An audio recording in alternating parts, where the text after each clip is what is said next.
Aniversario sangriento. En Irak, más de 450 personas murieron y más de 1.100 resultaron heridas en varios actos violentos solo durante el mes de marzo.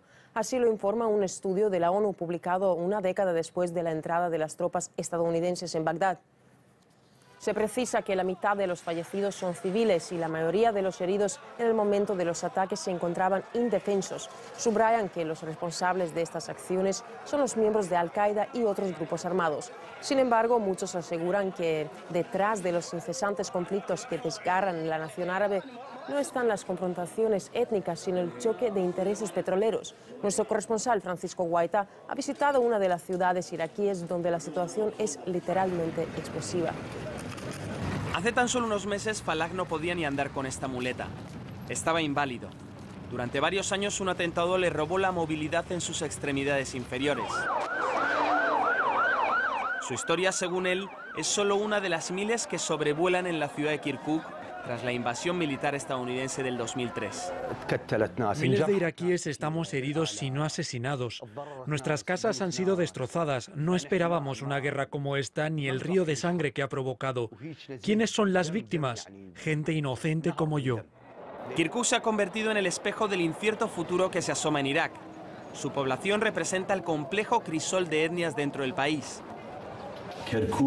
En Kirkuk hay sunitas, chiitas, kurdos, turcomanos. Es una pequeña versión del país y la gran cantidad de etnias hace difícil encontrar soluciones. Y por eso también esta ciudad es un símbolo de la violencia sectaria que se ha destapado en los últimos años. Al hablar con sus habitantes, muchos acaban haciendo preguntas de difícil respuesta. ¿Dónde está la democracia? Dime dónde está. La democracia debería implicar seguridad en el país. La gente se debería respetar, pero ahora uno sale de su casa y no sabe si va a volver.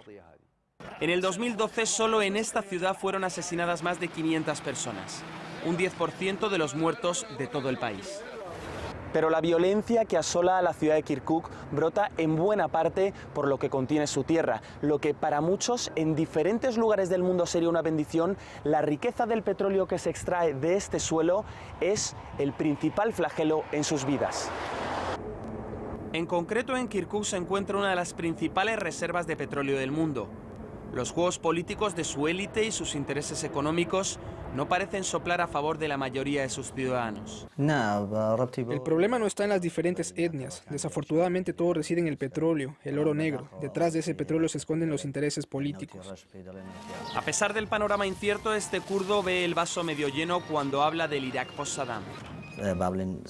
Pasados 7 meses de que cayera Saddam Hussein, yo seguía pensando que sus soldados vendrían por nosotros.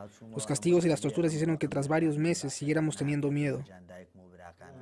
Aunque en la actualidad su rutina está lejos de ser ordinaria, asegura que el número de atentados ha descendido.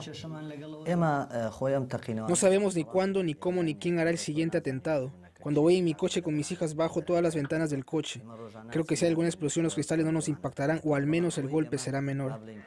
En las calles de esta ciudad ubicada a casi 300 kilómetros de Bagdad, la mayoría quiere más diálogo y más determinación de los políticos porque de explosiones ya están hastiados. Nosotros quisiéramos que los políticos se sentaran a hablar en una mesa a resolver nuestros problemas, que lo hicieran hablando y no a través de la guerra. Ya hemos tenido suficiente destrucción.